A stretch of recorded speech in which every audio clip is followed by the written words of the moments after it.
Ifs নামে একটা function আছে। তো সে ফাংশন কি করে সেটা হচ্ছে আমরা জানি ইফে সে একটা কন্ডিশন নাই, হ্যাঁ, কিন্তু ইফস নামের ফাংশন সে আসলে কয়েকটা কন্ডিশন নেয়, মানে আপনি যতগুলো দেবেন সে ততগুলাই নেবে,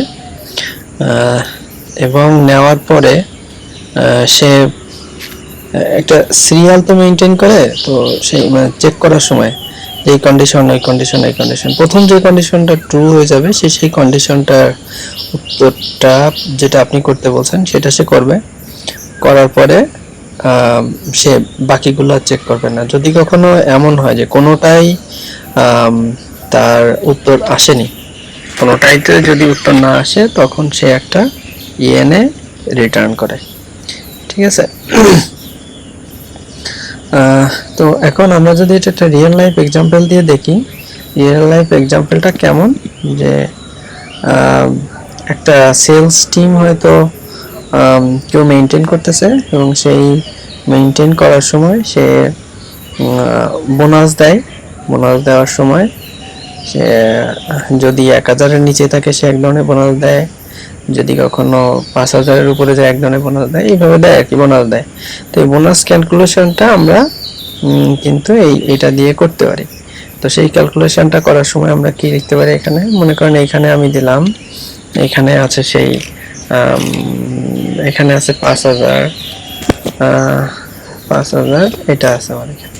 এবার আমি সেই ইপস ফাংশনটা শুরু করব। ইপস ফাংশন দিলাম, দেওয়ার পর আমি বলতেছি এইটার থেকে বড় বা সমান যদি হয় তাহলে, সরি, এটা থেকে ছোট বা সমান যদি হয়, মানে 1000-এর থেকে ছোট বা সমান যদি হয় তখন তুমি এইটাকে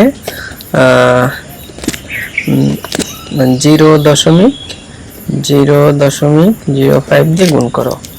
হ্যাঁ, যদি এই কন্ডিশনটা যদি ফলস হয় তাহলে পরবর্তীতে যেটা চেক করবা সেটা এটাকে তুমি এটা যদি 5000-এর থেকে ছোট হয় তখন তুমি কি করবা, তখন হচ্ছে তুমি a1 কে গুণ করবা কত দিয়ে, এটা আমি দিলাম 0.1 দিয়ে। ঠিক আছে। এবার আমি আরো একটা নেই, আমি বলতেছি যদি 10,000-এর থেকে ছোট হয়, 10,000-এর থেকে ছোট হয় তখন তুমি কি করবা, এইটারে গুণ দিবা হচ্ছে গুণ দিবা হচ্ছে 0.15 দিয়ে। আচ্ছা, এবার আমি বলে দিচ্ছি এরকম যে 10,000-এর থেকে বড় যদি হয়, ঠিক আছে, কোনোটা এখানে আমি শেষ করে দিতে চাচ্ছি। আচ্ছা, আমি এখানে এনের যে কখন আসে এটা মনে আমার একটু দেখাই দেওয়া উচিত। তো এটা দেখাই দেওয়ার জন্য আমি এখানে একটা কাজ করি, আমি আগের ফর্মুলাগুলোর মতোই করি, মানে যে কন্ডিশনগুলো আগের মতো দিছি সেটাই আমি করি। যে আমি দিলাম 10,000-এর থেকে ছোট এই পর্যন্ত আমি রেখে দিই। হ্যাঁ, তাহলে আমার ওটা বোঝাতে সুবিধা হবে। বা আমি এটা 15,000 দিলাম, যদি 15,000-এর থেকে ছোট হয় তখন তুমি কি করবা, তখন হচ্ছে তুমি এটারে গুণ দিবা হলো 0.20 দিয়ে। ঠিক আছে, 0.20 দিয়ে জাস্ট গুণ। এখন দেওয়ার পরে আমরা দেখতেছি যে সে প্রথম কন্ডিশন কোন জায়গায় ট্রু পাইছে। প্রথম কন্ডিশন সে ট্রু পাইছে হচ্ছে প্রথম কন্ডিশনটা সে ট্রু পাইছে কোন জায়গায় পাইছে, হচ্ছে এইখানে আসার পরে 10,000-এর থেকে ছোট, 10,000-এর থেকে ছোট, তার মানে হচ্ছে 0.15 দিয়ে গুণ হয়েছে। তো এটাকে যদি আমরা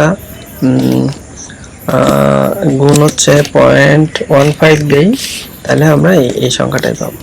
আর আমি যেটা বলতেছিলাম যে এই সিরিয়াল যদি আমি কখনো এমন দিতাম যে এইটাকে যদি আমি সরাই নিয়ে যে প্রথমে যদি বসাই দেই তাহলে কিন্তু ও আসলে এই না, এটা আমি দিলাম এখানে। তো এই আমি এইটাকেই সরাই নিয়ে যে একেবারে লাস্টে যেটা আছে এইটাকে সরাই নিয়ে যে আমি যদি প্রথমে দেই প্রথমে দেওয়ার পরে সে প্রথমেই তাহলে কন্ডিশনটা ট্রু হয়ে যাবে, কারণ দেওয়ার সাথে সাথে প্রথমেই কিন্তু কন্ডিশনটা ট্রু হয়ে গেছে, কারণ হচ্ছে 15,000-এর থেকে এটা ছোট। যখনই ছোট হয়ে গেছে যাওয়ার সাথে সাথে কিন্তু আমার উত্তরটা চেঞ্জ করে দিয়েছে। তার মানে হলো ইফস কন্ডিশন ব্যবহার করার সময় এই জিনিসটা খুবই খেয়াল করে নিতে হবে যে কোনোভাবেই যেন বড়টা মানে যে যে সিকুয়ালি আপনি রাখতে চাচ্ছেন এই সিকুয়ালটা যেন কোনোভাবে মিস না করে। সিকুয়াল মিস করলে কিন্তু উত্তরে ভুল আসবে। যেমন এখানে প্রথমটা ট্রু হয়ে গেছে, যাওয়ার সাথে সাথে 0.20 দিয়ে গুণ করে দিয়েছে, কিন্তু আসলে তো এটা হওয়ার কথা ছিল না। হওয়ার কথা ছিল 0.10 দিয়ে গুণ, তাই না? তার কারণ হচ্ছে 10,000-এর থেকে এটা কম। তো এই একটা অসুবিধা আছে। অসুবিধা না, এটা হচ্ছে যে আপনি যখন ফাংশনগুলো লিখবেন তখন এগুলো আপনি একটু খেয়াল করে নেবেন যে এই ধরনের ফাংশনে যেন কোনোভাবে সরি এটা ফর্মুলা যখন আপনি লিখবেন সেই ফর্মুলাটা যেন আপনি ঠিক করে নেবেন, এই ফর্মুলা যেন কোনোভাবে ভুল না হয়। আচ্ছা দেখি এখানে কোনো জিনিস আমাদের এখানে ফলস দেখাচ্ছে, তার মানে আমি এর ভিতরে কোনো না কোনো একটা জায়গাতে আমি দিতে ভুল করছি। সেটা কত? a1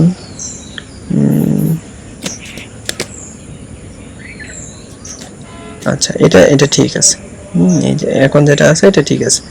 আচ্ছা এরপরে এমন যদি হয় 15,000-এর থেকে কম যদি হয় তখন সে দেখাবে কি তখন এই পর্যন্ত, কিন্তু 15,000-এর বেশি যদি হয়, যদি আমি দিই 20,000, তখন আমাদের কি, তখন আমাদেরকে এন এ দেখাচ্ছে। ঠিক আছে, 20,000-এর বেশি যদি হয় তখন আমাদেরকে এন এ দেখাই দিছে। তো এইটার জন্য আপনার কোম্পানিরই হয়তো নিজস্ব কোনো একটা পলিসি থাকতে পারে। সে কি করতে পারে যে 15,000 পর্যন্ত সে 0.20 দিয়ে গুণ দিল, আর 15,000-এর উপরে যদি কোনো কিছু হয়, হ্যাঁ, যে এমন যদি এইটা 15,000-এর বড় হয়, ঠিক আছে, 15,000-এর বড় হয়, তখন সে আসলে কি করবে, 15,000-এর বড় এখন যত বড়ই হোক না কেন, তাহলে আমরা আসলে এই জিনিসটাকে খুব সহজে আলাদা করে ফেলতে পারতেছি। তখন ওইটা আমরা কত দিয়ে গুণ দেবো, আমরা র্যান্ডম একটা নাম্বার নিলাম 0., না এটাকে আমরা 3 দিয়ে গুণ দেব। হ্যাঁ, তো আমরা এটাকে 3 দিয়ে গুণ দিলাম, দেওয়ার পরে আমাদের মতো করে সে উত্তরটা বের করে দিয়েছে। তো আমরা ইফস নামে যে ফাংশনটা আছে সেটা দিয়ে আমরা আসলে কি বুঝলাম, সেটা দিয়ে আমরা আসলে যেটা বুঝলাম সেটা হলো যে এখানে অনেকগুলো কন্ডিশন দেওয়া যায় এবং কন্ডিশন দেওয়ার ক্ষেত্রে সে একটার পরে একটা কন্ডিশন চেক করতে যাইতে থাকে, এবং যখনই সে প্রথম একটা কন্ডিশন সে দেখে যে হ্যাঁ এই কন্ডিশনটা আমি যেভাবে কন্ডিশনটা দিছি সেই কন্ডিশন অনুযায়ী সে ফুলফিল করে, ট্রু হয়, তখনই সে ওইখানে শেষ করে, এবং ওই ট্রু হওয়ার কারণে আমি যে কাজটা তারে করতে বলতেছি সে সেই কাজটা ওইখানে করে ফর্মুলাটা ক্লোজ করে দেয়। হ্যাঁ, খুবই সহজ একটা ফর্মুলা, কিন্তু মানে মোটামুটি কাজে লাগে আর কি। ইফের রিপ্লেসমেন্ট না, তবে মোটামুটি কাজের।